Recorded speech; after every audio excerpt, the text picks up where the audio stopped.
तमाम नौजवान जो यहाँ पे मौजूद हैं, क्योंकि सालाना तकरीब थी आज आप लोगों के इम्तिहानात के हवाले से, तो मैं सबको मुबारकबाद पेश करती हूँ। वो तलबा जिन्होंने पोजीशंस हासिल की हैं, फर्स्ट सेकंड थर्ड, जो भी पोजीशन आप लोगों ने हासिल की है, तो आपकी अनथक मेहनत, कोशिश और इल्म से दिल लगी जो है उसका ऐसे समझे इस दिन आपको सिला मिलता है, ठीक है। और दूसरे जिन बच्चों को पोजीशन जिन्होंने हासिल नहीं की, मेहनत की है, लेकिन क्योंकि वो उन बच्चों से थोड़ा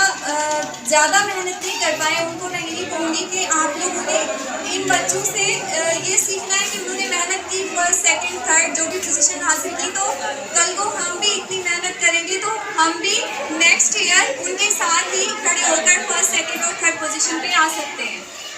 ठीक है। और उसके बाद मैं ये कहूँगी कि एज आ स्टूडेंट मुझे भी मेरे बचपन के वाक़यात या लम्हात याद आ रहे हैं कि जब हम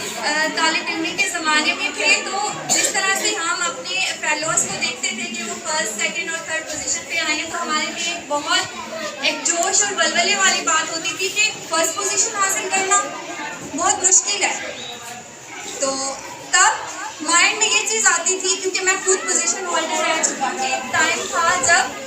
मैं ऐसी थी कि मुझे लिखना पढ़ना भी इतना नहीं आता था जब मैं स्कूल में गई।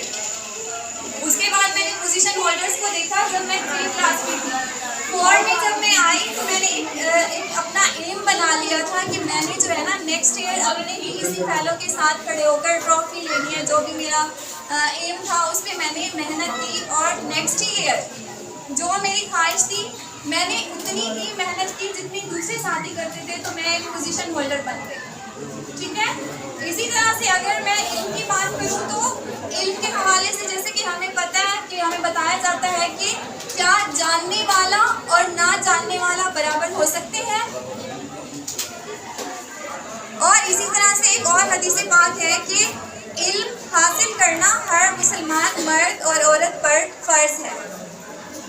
इसी तरह से एक और हदीस पाक है कि इल्म हासिल करो माँ की गोद से लेकर गोद तक। तो यहाँ से हमें इल्म की अहमियत का अंदाज़ा होता है कि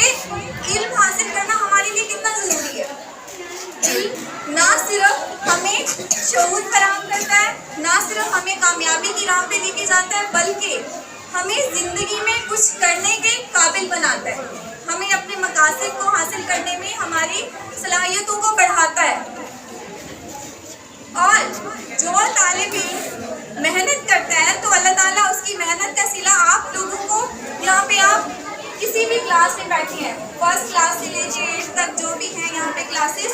एक छोटा सा बच्चा इल्म हासिल करने के लिए जब निकलता है तो नर्सरी से लेके वो जिस स्टेज पर जाता है उसका जो भी एम होता है,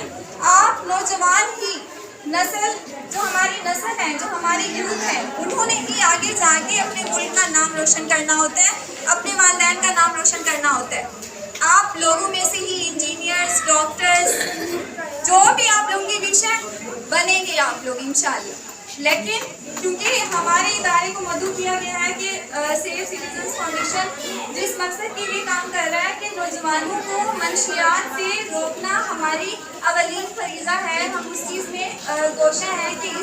इस एरिया का कोई एक भी बंदा ऐसा ना हो जिसको ये मालूम ना हो कि नशे से छुटकारा पाना कितना आसान है। तो नशे के हवाले से मैं एक एग्जाम्पल यहाँ पे आप लोगों को बताऊँगी कि जिस तरह से आप नौजवान आगे जा रहे हैं, आगे बढ़ रहे हैं, अपनी ज़िंदगी के मकासद को पूरा कर रहे हैं, तो दूसरी तरफ कुछ लोग इस कोशिश में हैं कि वो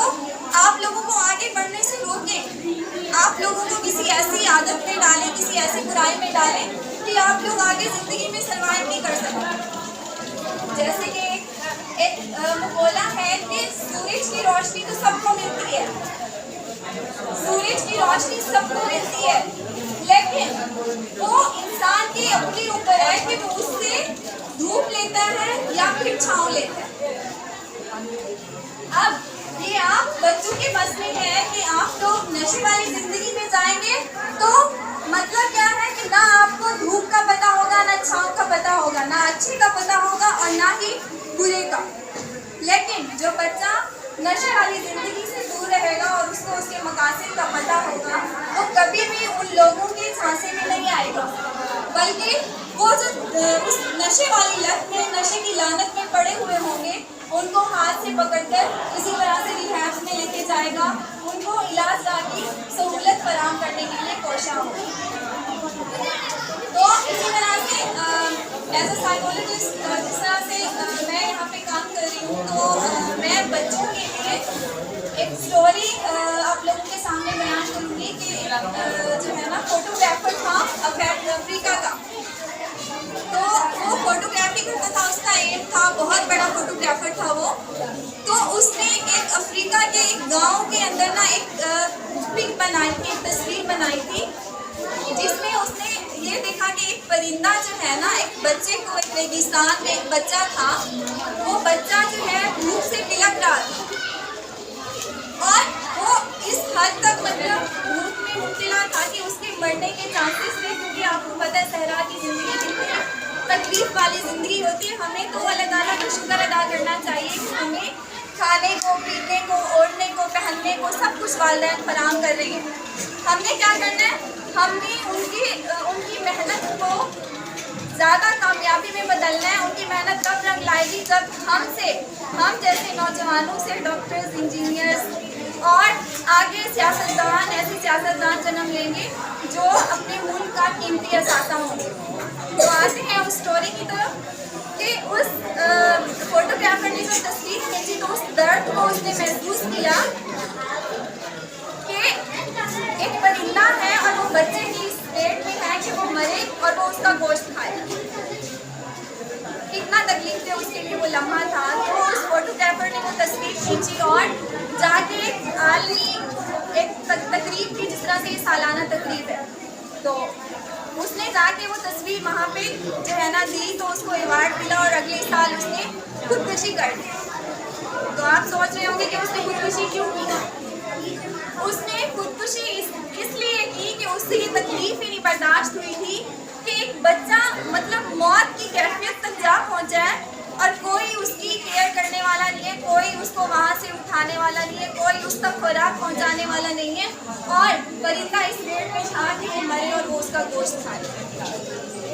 तो हमें यहाँ पे ये सोचना है कि अगर उसने खुदकुशी की थी तो क्या वो सही था?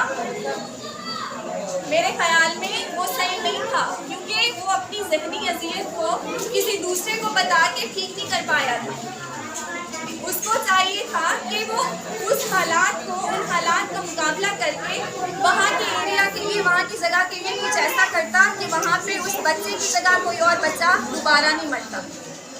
दोबारा भूख से वो बच्चा नहीं मरता। तो ये सब किसने करना है? क्या हम एक फोटोग्राफर की तरह उस अज़ियतनाक स्टोरी की तरह बने? क्या हम एक गैर मामूली ज़िंदगी लेकर चलते रहें, या हमारी ज़िंदगी में कोई मकसद होना चाहिए? हमारी ज़िंदगी का